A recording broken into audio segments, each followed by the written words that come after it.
अपने दोस्तों से, नौजवानों से गुजारिश करूंगा कि सुकून के साथ तशरीफ रखें। ऐसा करें भाईजान, इको थोड़ा बढ़ा दीजिए, इको बंद कर दीजिए, आवाज थोड़ी साफ कर दीजिए, बढ़ा दीजिए। जो मेरे भाई बाहर हैं उनसे गुजारिश है कि अंदर तशरीफ लाएं, बैठ जाएं आराम से, ताकि आपकी समझ में कोई बात आए। हमारी माँ बहनें भी बड़ी अच्छी तादाद में तशरीफ लाई हैं, मगर इनकी आवाज़ अगर हमारे कानों तक पहुँचेगी तो अजनबिया औरतों की आवाज़ अजनबी मर्दों के कानों तक पहुँचेगी तो बजाय सवाब के ऐसी औरतों के नामाए अमाल में गुनाह लिखे जाएंगे। अल्लाह माफ़ फरमाए। इसलिए मैं अपनी बहनों से गुजारिश करता हूँ कि आप सैयदा फातिमा ज़हरा की कनीज़ हैं, इसलिए आपकी आवाज़ बिल्कुल हमारे कानों तक नहीं पहुँचनी चाहिए। आप सुकून से बैठें, इत्मीनान से बैठें, कोई बात अच्छी लगे तो खामोशी के साथ सुभान अल्लाह माशाअल्लाह भी कहती रहें और इस तरह से शिरकत की सआदत हासिल करें। माशाअल्लाह आज का ये अज़ीमुश्शान जलसा बउनवान फैज़ान मदीना कॉन्फ्रेंस आप तमाम ही अहले सुन्नत वल जमात को बहुत बहुत मुबारक हो। कमेटी के तमाम मेंबरान को, जिम्मेदारान को और मजलिस पाक में ताउन करने वालों को, अगर ताउन ना कर सके लेकिन शिरकत करके मजलिस की जीनत बने हुए हैं, उन तमामी हजरात को और ख़ास तौर से इस बस्ती के इमाम मोहतरम हज़रत मौलाना मोहम्मद अनवर रज़ा साहब अमजदी, उनको और उनकी पूरी टीम को दिल की अताह गहराइयों से मुबारकबाद पेश करता हूँ और दुआ करता हूँ परवरदिगार आलम आपकी इन काविशों को कबूल फरमाए और आप सबको जज़ाए खैर अता फरमाए। बहुत बहुत मुबारकबाद।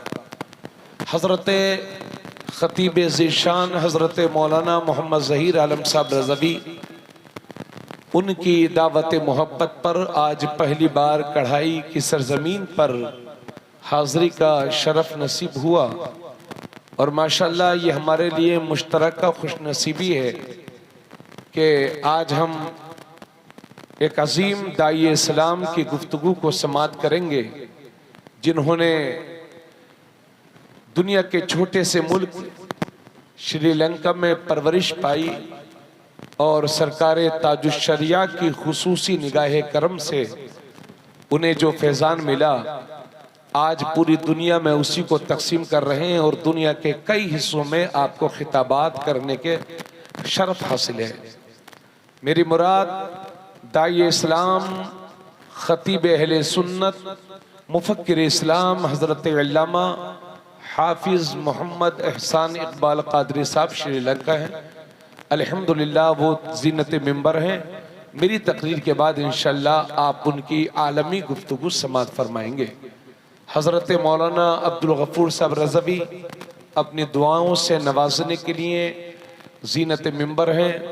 अजीज़म मोहम्मद शुएब रज़ा वारसी साहब जो उत्तर प्रदेश के भदोही के रहने वाले हैं, बड़ा अच्छा पढ़ा, बहुत खूब पढ़ा। मौला करीम उनकी नात खानी को भी कबूल फरमाकर बेहतरीन अजर अता फरमाए। हज़रत मौलाना शालम साहब, हज़रत मौलाना नसीम साहब, तमाम उलमाए किराम तशरीफ़ रखते हैं। आइए सभी हजरात मिल करके एक बार और बावाज़े बुलंद दुरूद पाक पढ़ें। अल्लाहुम्मा सल्ली अला सय्यदिना व हबीबिना व शफीइना व करीमिना व मौलाना मुहम्मदिन व बारिक वसल्लम। सलातुम व सलामुन अलैका या रसूलल्लाह सल्लल्लाहु तआला अलैहि वसल्लम। अल्लाह रब्बुल इज़्ज़त कुरान करीम में इरशाद फरमाता है, या अय्युहल्लज़ीना आमनू अतीउल्लाह व अतीउर रसूल व उलिल अम्रि मिनकुम। अल्लाह फरमाता है, ए ईमान वालो, अल्लाह का कहना मानो, रसूलुल्लाह का कहना मानो और तुम में जो उलुल अम्र हैं उनका कहना मानो। अल्लाह की फर्माबरदारी करो, रसूलुल्लाह की फर्माबरदारी करो, और तुम में जो उलुल अम्र हैं उनकी फर्माबरदारी करो। इस आयत में अल्लाह पूरी दुनिया के मुसलमानों को 3 तरह की इताअत का हुक्म दे रहा है। अल्लाह की फर्माबरदारी, रसूलुल्लाह की फर्माबरदारी और उलुल अम्र की फर्माबरदारी। अल्लाह की फर्माबरदारी करो, बात समझ में आती है। रसूलुल्लाह की फर्माबरदारी करो, बात समझ में आती है। उलुल अम्र की फर्माबरदारी करो। कौन है उलुल अम्र?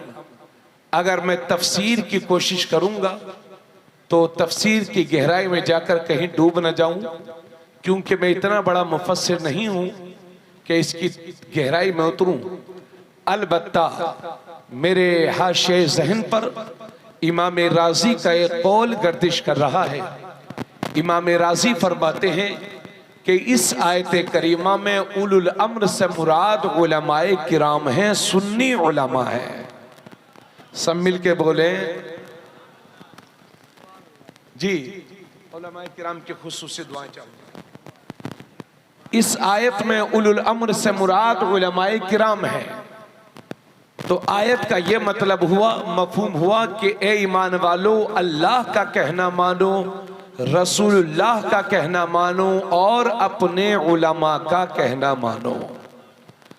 हजरात, ना तो हमने अल्लाह का कहा माना, न रसूलुल्लाह के फरमान पर अमल किया, और न उलमा की सोहबत इख्तियार की कि जिनकी सोहबत हमें अल्लाह और उसके रसूल का मुतीअ फरमाबरदार बना दे। यही वजह है उलमा से दूरी का नतीजा यह है कि आज मुसलमानों की अक्सरियत नमाज 5 वक्ता से दूर है, मस्जिदों से दूर है। उलमाए किराम से दूरी का नतीजा यह है कि जिस निकाह को इस्लाम ने निहायत आसान फरमा दिया था, हमने अपनी समाजी रसूमात के जरिए से, इलाकाई रस्मों के जरिए से उस निकाह को इतना मुश्किल बना दिया है कि जिसे मैं लफ्जों में बयान नहीं कर सकता। उलमा से दूरी ही का नतीजा यह है कि आज हमारी आवाम के अकीदों में या तो बिगाड़ पैदा हो रहा है या कमजोरी पैदा हो रही है। उलमा से दूरी का नतीजा यह है कि आज हम हलाल और हराम लुक़मों में फर्क नहीं कर पा रहे हैं। उलमा से दूरी का नतीजा यह है कि हमारे घरों में हमारी बहन बेटियां बेपर्दगी का शिकार हैं, और जिन हमारी माँ बहनों को पर्दे का एहतमाम करना चाहिए, आज हमारी बहन बेटियां बाजारों की जीनत बनी हुई हैं। उलमाए किराम से दूरी का नतीजा यह है कि आज हमें सच और झूठ में इम्तियाज करना मुश्किल हो जा रहा है। यानी लोग इतना ज्यादा झूठ बोलते हैं, कहीं कहीं ऐसा लगता है कि सच कम बोलते हैं, झूठ ज्यादा बोलते हैं। हजरात, और भी बहुत सारी बुराइयां हैं जो उलमा से दूरी, उलमा की सोहबत से दूरी के नतीजे में हमारी समाज में रच बस गई है। जरूरत इस बात की है कि हमें इन बुराइयों को कैसे खत्म करना है। सुने भाइयों, आप लोग मेरी बात थोड़ा सा तवज्जो दीजिए, मौका दीजिए, सुकून से बैठिए ताकि एक अच्छी गुफ्तगू हो जाए। तो जरूरत इस बात की है कि कैसे ये बुराइयां खत्म हों और हम सच्चे पक्के मुसलमान हो जाएं। हजरात गिरामी, अब कैसे आलिम के पास आपको बैठना है और कैसे आलिम से आपको दूरी इख्तियार करना है। एक सहाबी रसूल हैं हजरत काब। हजरत काब से ये हजरत अबू सुफियान, हजरत सुफियान रजी अल्लाह ताला अन्हु इस हदीस के रावी हैं, और ये मिशकात शरीफ में ये हदीस है। हजरत उमर रजी अल्लाह ताला अन्हु ने हजरत काब से पूछा कि ए सहाबी रसूल, आलिम किसे कहते हैं? तवज्जो चाहूंगा, आलिम किसे कहते हैं? आज परेशानी यह है कि आप लोग जिसके सर पर टोपी और कुर्ता पजामा देखते हो उसे ही आलिम समझ बैठते हो। हालांकि सही मानों में आलिम बनने में 1 दर्जन साल लग जाते हैं, यानी 9-10 साल, कभी कभी 12 साल तक लग जाते हैं, तब जाकर के कोई एक आलिम होता है। आपने किसी के सर पर टोपी देखी, कुर्ता देखा, आपने समझ लिया ये मौलाना साहब है, जबकि हकीकत ऐसी नहीं है। मौलाना होना कोई आसान काम नहीं है।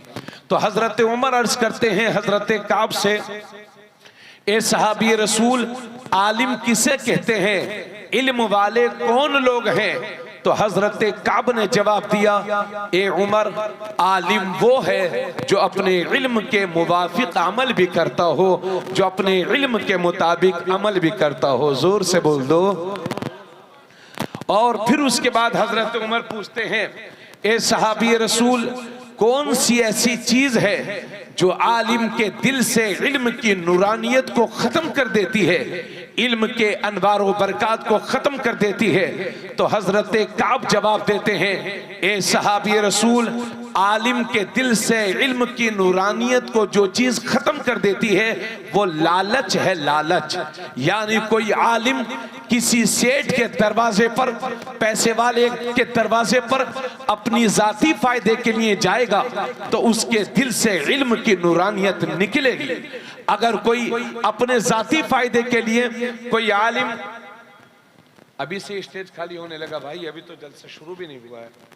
स्टेज वालों की जिम्मेदारी होती है कि हाँ अपने मोहब्बतों का सबूत पेश करें। आप ही लोग जब चले जाएंगे। जी जी चलिए, कोई साहब न जाए माशाल्लाह। अब जलसा बहुत रूहानियत पर है, शबाब पर है माशाल्लाह, और इंशाल्लाह ताला कामयाब होगा इंशाल्लाह ताला। तो हजरत काब ने जवाब दिया कि इल्म की नूरानियत उस आलिम के दिल से निकल जाती है जो किसी सेठ के दरवाजे पर अपनी फायदे के लिए जाता है। जो किसी अमीर की चापलूसी करेगा उस आलिम के दिल से इल्म की नूरानियत खत्म होगी। और हमने ये भी देखा है कि जो आलिम किसी सेठ के दरवाजे पर जाता है, अगर जरूरत पड़ती है हुक्म शरा बयान करने की तो उसकी जबान नहीं खुल पाती है, सेठों के पैसे उसकी जबान को बंद कर देते हैं। इसलिए उलमाए हक की ये जिम्मेदारी है कि किसी दुनियावी ओहदेदार से न डरे, किसी दुनियावी मालदार से न डरे, किसी सेठ से न डरे। जहां जरूरत हो वहीं शरीयत का हुक्म वाज़े तौर पर बयान करे, उसी को आलिम हक कहते हैं, आलिम दीन कहते हैं। हजरात गिरामी, ये बंगाल के सुन्नी मुसलमानों, अब आपको ये भी देखना होगा कि कुर्ते पजामे में तो लोग बहुत हैं, जुब्बों में तो लोग बहुत हैं, लेकिन आपको कैसे आलिम के पास बैठना है और कैसे आलिम से आपको दूरी बनाना है। तो मिशकात शरीफ की हदीस है, अल्लाह के नबी सल्लल्लाहु अलैहि वसल्लम फरमाते हैं, हजरत हकीम, हजरत एक सहाबी रसूल है, रावी का नाम मेरे इस वक्त जहन में नहीं आ रहा, नबी फरमाते हैं, अला इन्न शर्र शर्र शिरारुल उलमा व इन्न खैरल खैर खियारुल उलमा। नबी करीम सल्लल्लाहु अलैहि वसल्लम फरमाते हैं, बेशक खबरदार, दुनिया के सारे बुरे लोगों में जो सबसे बुरे लोग हैं वो उलमाए सू हैं, बदअकीदा उलमा हैं, और दुनिया के सारे अच्छों में जो सबसे बेहतरीन हैं वो उलमाए दीन है, सुन्नी उलमा है। जोर से बोलो, सुन्नी उलमा है, बाअमल उलमा है। तो आपको आलिम शर से बचना है, आलिम खैर के पास बैठना है। आज दीन को जितना फायदा हो रहा है ये उलमाए बाअमल सुन्नी उलमा की वजह से हो रहा है, और दीन को जितना ज्यादा नुकसान पहुंच रहा है और मुसलमानों की छवि खराब हो रही है, उसके पीछे उलमाए सू का हाथ है, उलमाए शर उसकी वजह है। आप कैसे जानेंगे कि कौन आलिम शर है, कौन आलिम खैर है, किस आलिम के पास बैठना चाहिए और किस आलिम से दूरी बनाना चाहिए? तो साफ सुथरे जुमलों में सुन लो, जिस आलिम की सोहबत हमें मस्जिद का नमाजी बना दे वो आलिम खैर है, और जो आलिम हमें मस्जिदों से दूर कर दे वो आलिम शर है। जिस आलिम की सोहबत हमें तकलीद का आदी बना दे वो आलिम खैर है, और जिस आलिम की सोहबत हमें तकलीद का बागी बना दे वो आलिम शर है। जिस आलिम की सोहबत हमें वफादार रसूल बना दे। वो आलिम हक है, आलिम खैर है, और जिस आलिम की सोहबत हमें रसूलुल्लाह का गद्दार बना दे वो आलिम शर है। कैसे जानेंगे आप? और क्लियर जुमलों में कह दूं, जो लोग जो आलिम ये कहे कि रसूलुल्लाह की ताजीम ऐसे करो जैसे बड़े भाई की करते हैं, वो आलिम शर है। और जो दुनिया को ये बताए कि सरवर कहूं कि मालिक मौला कहूं तुझे, बागे खलील का गुले ज़ेबा कहूं तुझे, तेरे तो बस ऐबे तनाही से हैं बरी, हैरा हूं मेरे आका मैं क्या क्या कहूं तुझे। लेकिन रज़ा ने खत्म सुखन इस पे कर दिया, खालिक का बंदा खल्क का आका कहूं तुझे। वो आलिम खैर है। जो मौलवी ये कहे कि या रसूल अल्लाह कहना हराम है, वो आलिम शर है। और जो आलिम दुनिया को ये बताए कि दुश्मन अहमद पे शिद्दत कीजिए, मुल्हिदों से क्या मुरब्बत कीजिए, गैज़ में जल जाए बेदीनों के दिल, या रसूल अल्लाह की कसरत कीजिए, वो आलिम खैर है। जो मौलवी ये कहे कि रसूलुल्लाह को पीठ पीछे की खबर नहीं, वो आलिम शर है। और जो दुनिया को ये बताए कि और कोई गैब क्या तुमसे निहा हो भला, जब न खुदा ही छुपा तुम पे करोड़ों दुरूद, वो आलिम खैर है। जो आलिम दुनिया को ये बताए कि रसूलुल्लाह की मिलाद मनाना हराम है, वो आलिम शर है। और जो दुनिया को ये बताए कि हश्र तक डालेंगे हम पैदाइश मौला की धूम, मिसले फारिस नजद के किले गिराते जाएंगे, खाक हो जाए अदू जलकर मगर हम तो रजा, दम में जब तक दम है जिक्र का सुनाते जाएंगे, वो आलिम खैर है। अलगर्ज ये के जो मौलवी मुसलमानों के दिलों से रसूलुल्लाह के मोहब्बत के चराग को बुझाने की कोशिश करे, वो आलिम शर अशरफ अली थानवी है। और जो आलिम हर सुन्नी के सीने को नबी की मोहब्बत का मदीना बना दे, वो आलिम खैर इमाम अहमद रज़ा। तकबीर, नारे रिसालत, मसलके आला हजरत, इश्क मोहब्बत, इश्क मोहब्बत, नारे हैदरी, नारे हैदरी, मसलके आला हजरत, इश्क मोहब्बत, इश्क मोहब्बत, और मोहब्बत से इश्क मोहब्बत, इश्क मोहब्बत, बस्ती बस्ती करिया करिया, नारे रिसालत।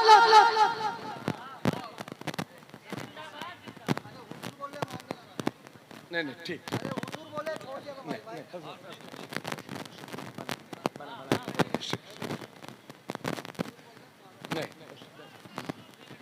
इसलिए आलिम शर की सोहबत से बचो और आलिम खैर की सोहबत में आ जाओ।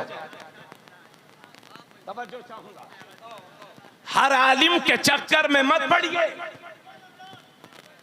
क्योंकि शैतान का चेला भी आलिम होता है, लेकिन वो आलिम शर होता है।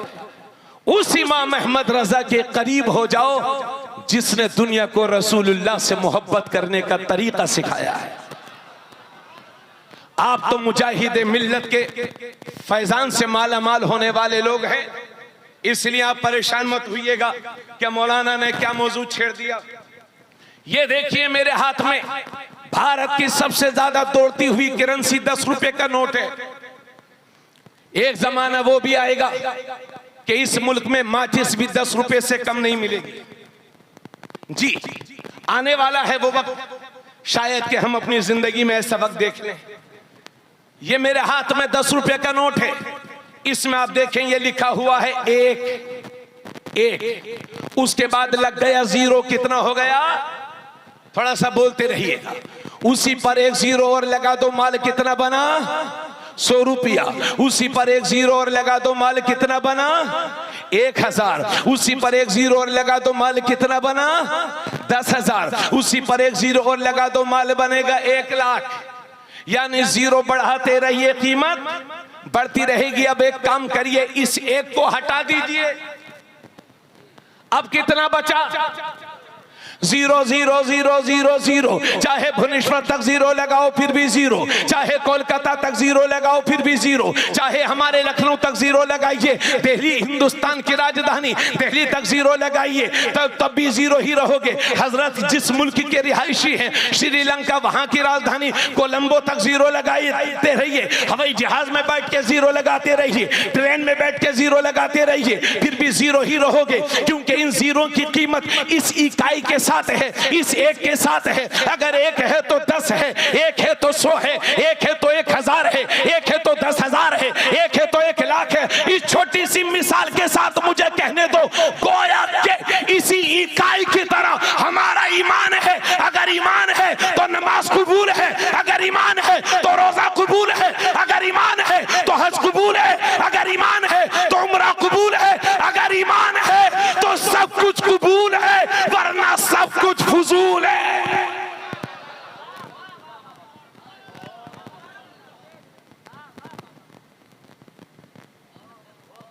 इसलिए ईमान की हिफाजत करिए।